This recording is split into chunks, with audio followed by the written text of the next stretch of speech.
We have made it to week number 13, which brings a brand new slate of games and a short slate this week. A lot of teams on a bye, and of course week 13 comes with some news. But before we get into that, let's take a look back at our week 12 record. 13-3 is our best mark of the year, bringing our overall record to 114-66. So feeling pretty good about that.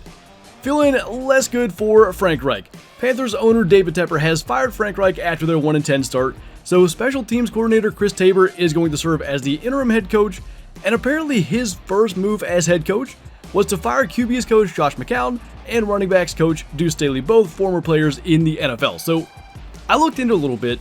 Tabor has been coaching mostly special teams in the NFL for 15 years now.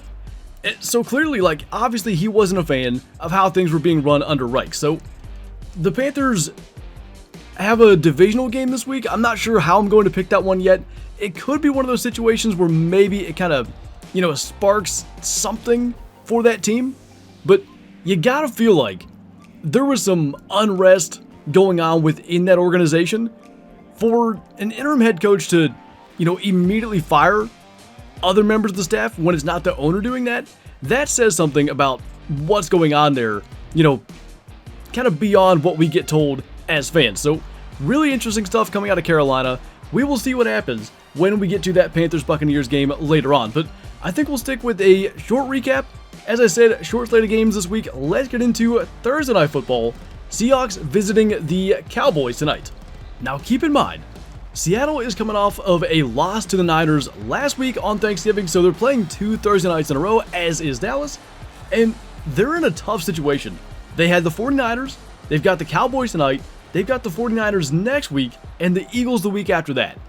They really need to find a way to pull off 1, maybe 2 wins in this stretch, already having lost to the 49ers last week. And frankly, as much as I respect Pete Carroll and generally appreciate his coaching style, I don't think I'm picking against Dallas at home. They're on now, I believe, a 13-game win streak at home. They're a different team at home. Their defense is flying around. They're faster. Their offense plays way better. I'm going to pick Dallas at home for that simple reason. I mentioned it a little bit last week. Get into November and soon to be December football. Home field advantage starts to matter a little bit more. And a team like Dallas, that their home away splits are so notable, that's a big deal, especially against a team that has looked good. They're 6-5, couple of road bumps this year, but I just think Dallas is the better team, and they're at home. Picking the Cowboys to win tonight. Moving to Sunday, the 1 o'clock Eastern kickoff slot, Colts are visiting the Titans for an AFC South divisional matchup. The Colts are 6-5. They've slowly kind of rebounded from the Anthony Richardson injury. They've been playing good football as of late, and, there was that kind of splash. There was a bit of motivation when Will Levis took over for the Titans as quarterback. They won a game there against Atlanta, dropped a couple. They were able to get the win against Carolina last week that kind of got Frank Reich fired. But the Colts are fighting for a playoff spot. The Titans are fighting for maybe a little bit of respect.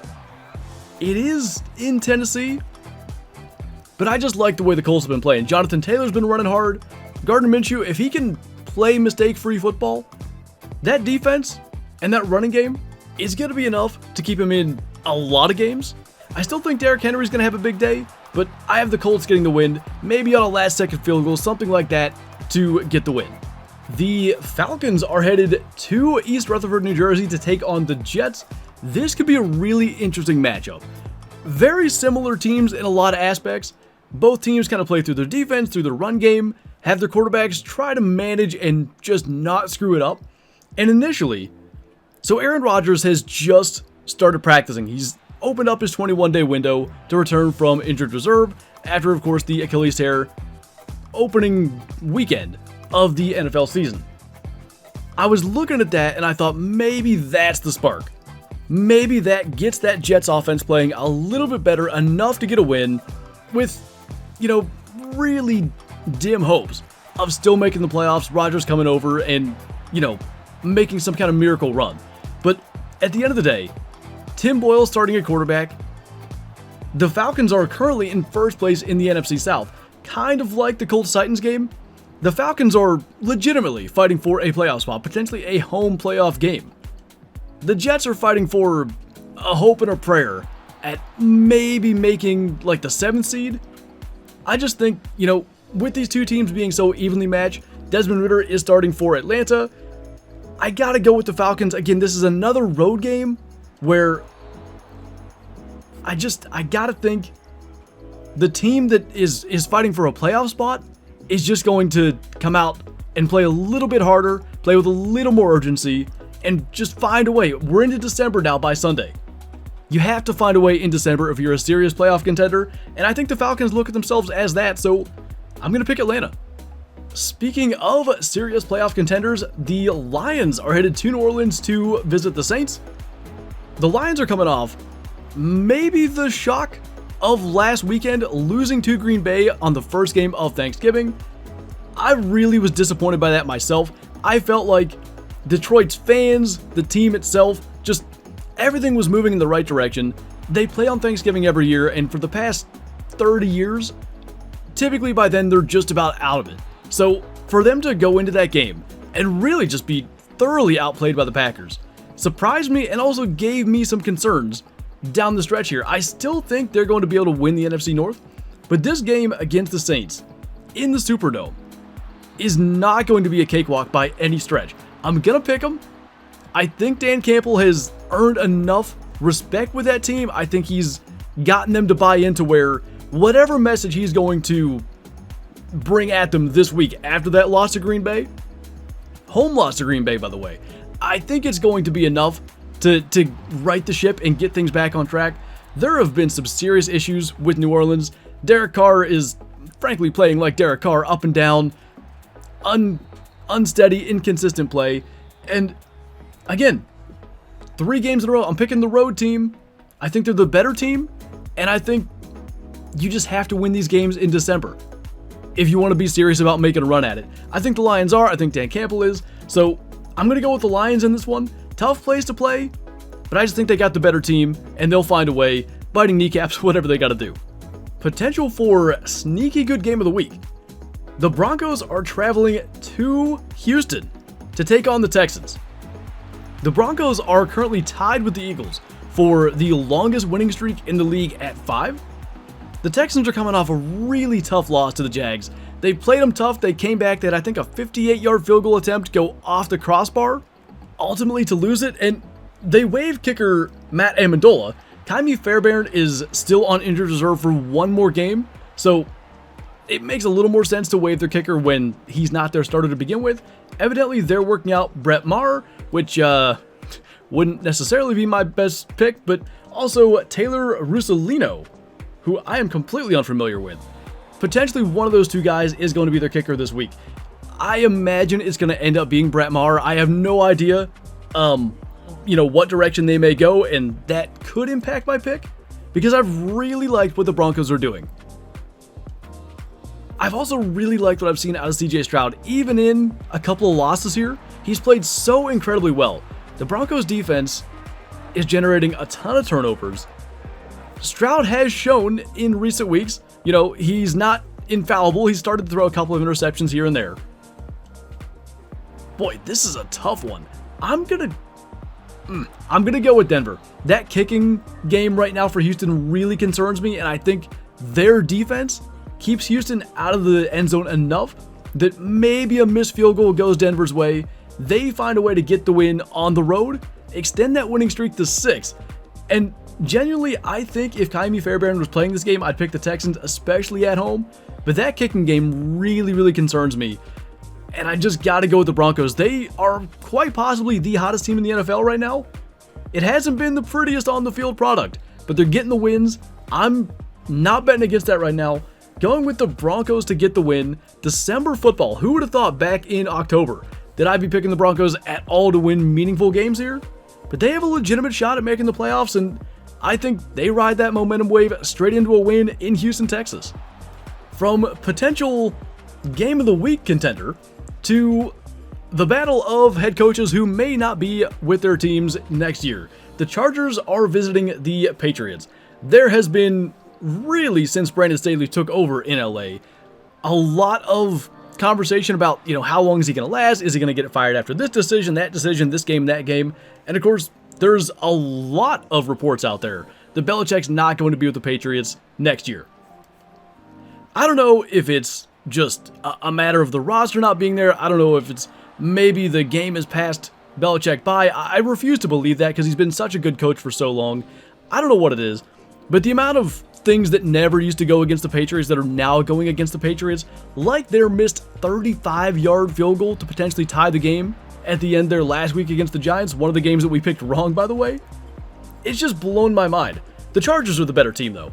I mean, plain and simple, their defense has struggled a lot, so whether it is Mac Jones or Bailey Zappi, I think the Patriots offense will look a little better this week, but you gotta think Justin Herbert and that Chargers offense is going to be able to just put up too many points for whoever plays quarterback for New England to be able to match. So I'm going to pick the Chargers on the road. A lot of road picks this week. We picked the home team a lot last week, and we were 13-3, so maybe this isn't the move. But yet again, I just think this is the better team here. Records would show it, and I really think the Chargers should be better, even than their record shows. But yeah, I mean, how do you pick the Patriots right now? I tried last week, and they lost to the Tommy DeVito-led Giants. I don't know how they're going to end up beating Justin Herbert. So going with the Chargers here, I just think they put up too many points. Making our way to Pittsburgh, where the Arizona Cardinals will travel to take on the Steelers. A Steelers offense that, for the first time in 59 games, put up 400 yards of total offense last week against the Bengals. Still only 16 points. There was a potential touchdown by Deontay Johnson that it was called an incomplete pass. Looking back at it, there's been a general consensus that probably if they challenged it, they'd have won that challenge and gotten the touchdown.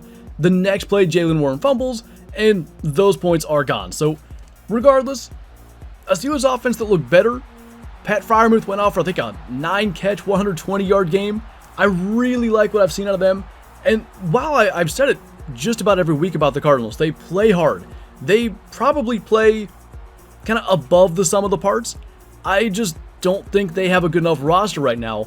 Despite what has been a quality job from Jonathan Gannon, Kyler Murray has come back. They've looked a little better on offense. But this Steelers defense, especially since Cam Hayward came back, is playing really good. Minkah Fitzpatrick's trending in the right direction. I think he's going to play this week. And I think Mike Sullivan and Eddie Faulkner, the new offensive coordinator and play caller for the Steelers, they're going to have a good game plan against this Arizona defense. I think they put up, I'll make an extremely bold prediction for the Steelers offense. I think they put up at least 24 points. I think they beat Arizona, go to 8-4.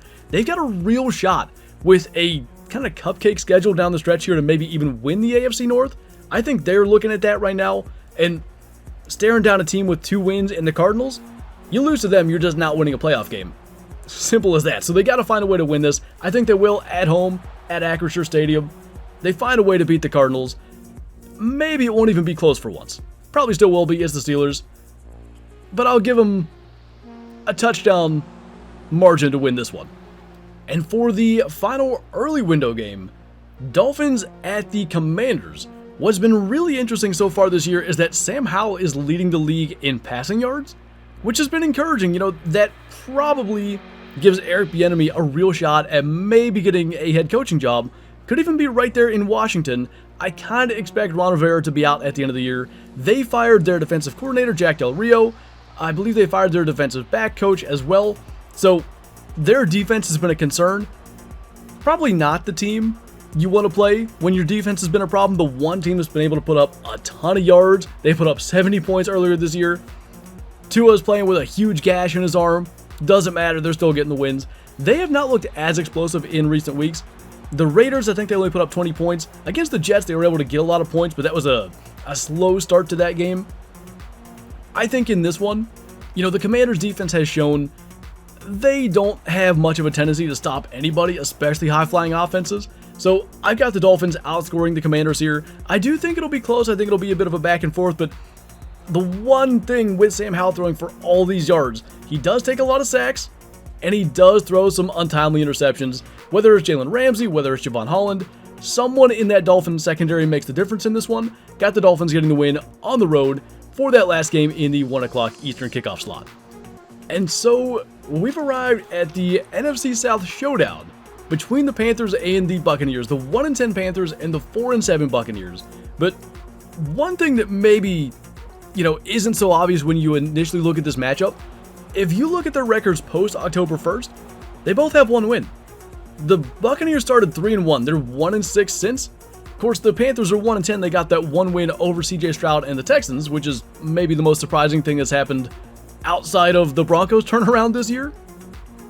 So neither of these teams have been playing good football at all for about 2 months. And I mentioned the Panthers coaching change. Does that spark the team enough to get a win over another reeling team, a division rival, in their house? That's a really tough one. What's so tough is, there's not much incentive to tank because they don't own their first round pick next year. Of course, the Bears do. So you can't look at this and just say they're firing their head coach so that they can't win, so that they're trying not to win. It's obviously not that. David Tepper is doing anything he can to win some games here with Bryce Young. Could this be one that they find a way to win? Tampa's been at least semi-competitive in most of these losses, and the Panthers defense has kind of kept them in games for the most part. I can't pick Carolina. I couldn't do it with the Raiders when they fired Josh McDaniels and they were able to absolutely thump the Giants. I don't think this is quite the same situation there. I think the Raiders roster was much better than the Panthers roster is right now.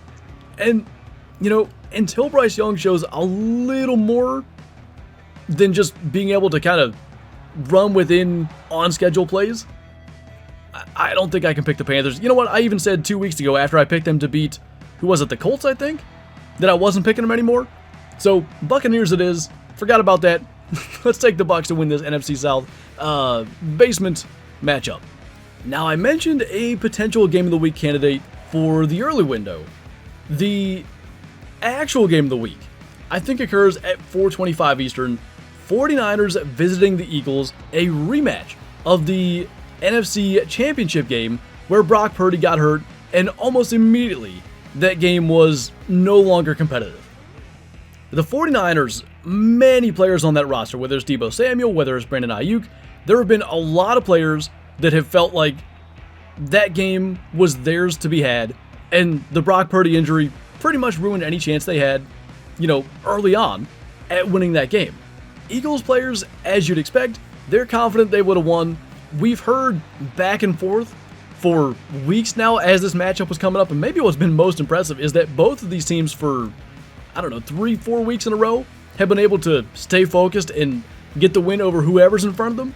Coming into this game, man, the fact that it's in Philly, I really think that that's important. I just think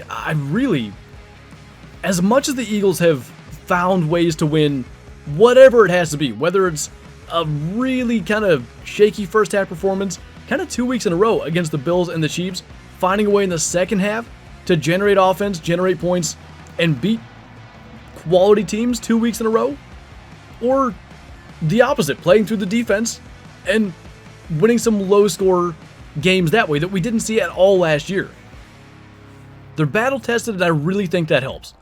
But the 49ers, after their bye week, they've kind of become a freight train that I'm not sure anything wants to get in the way of right now, especially with the way the NFC Championship game went last year, where they didn't even get to show what they had. They didn't even really get to compete to go to a Super Bowl.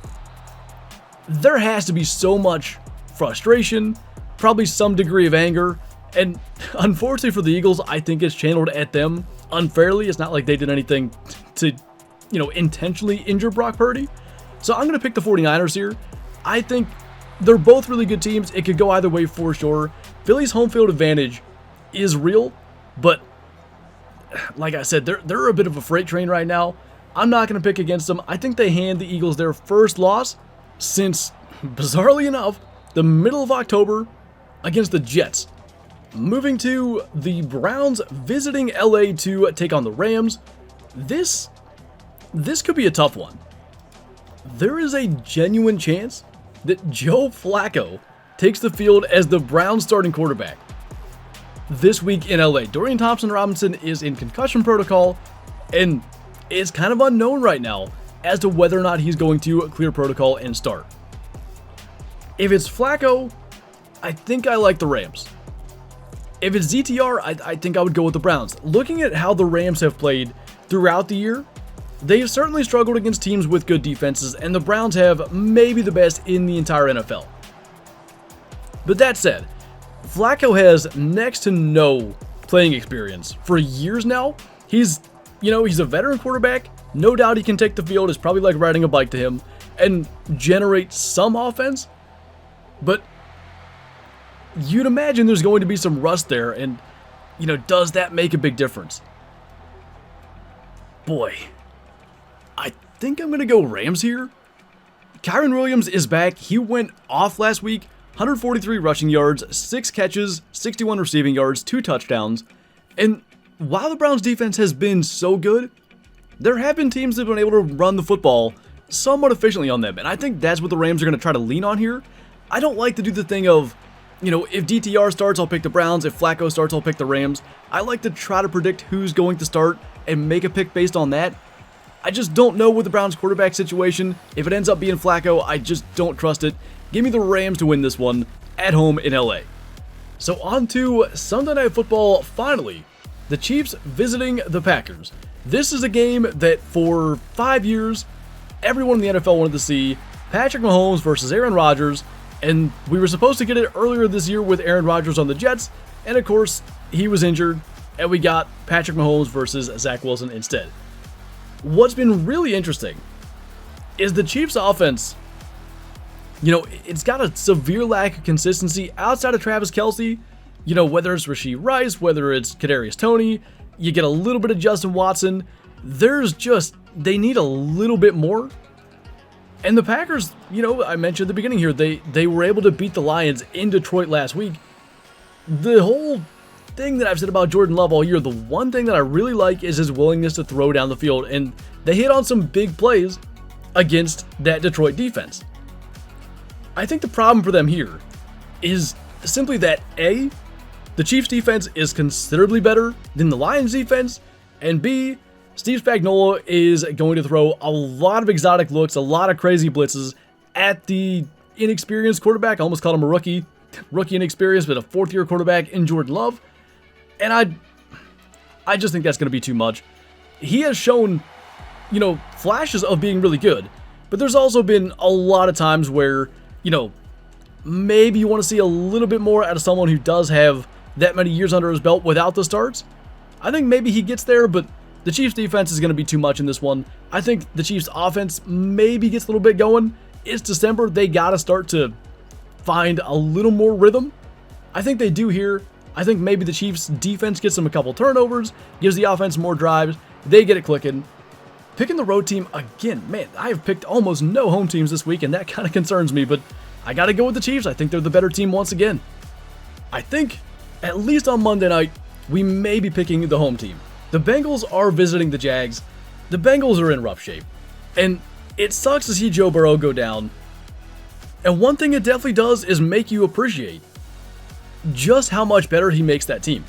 When Joe Burrow's in there, they're a playoff team, Super Bowl contender, no doubt about it. When it's Zach Browning, they put up 10 points against the Steelers.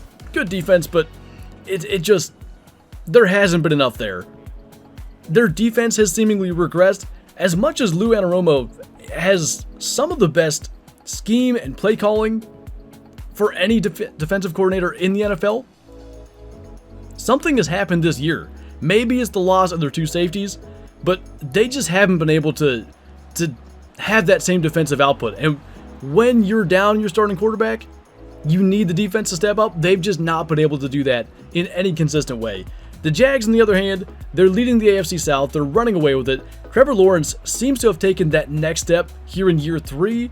Go figure, having terrible coaching from Urban Meyer versus good coaching from Doug Peterson, he actually starts to improve. But they've just, they were able to beat the Texans last week. They've kind of cleaned up some of those mistakes that plagued them early in the year.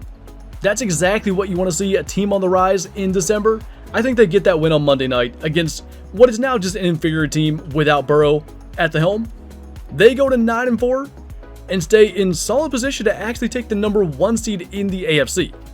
So I counted it up. we picked 9 road teams and 4 home teams. There's a thought, generally in the NFL that home field advantage isn't what it once was. There's still, something to be said for playing, whether it's in the Link, whether it's in Seattle with the 12th man, the Superdome, I mentioned that game with the Lions and Saints.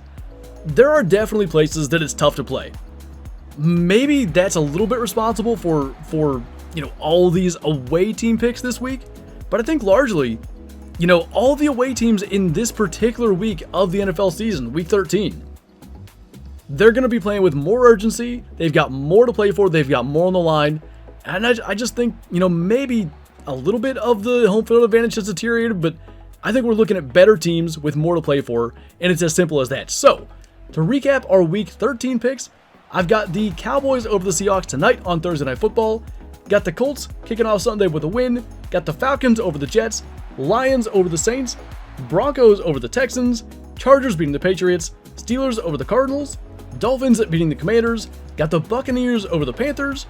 49ers getting revenge on the Eagles. Got the Rams over the Browns. Chiefs beating the Packers. And the Jaguars beating the Bengals to round out our week 13. So we'll see how these road picks do this week.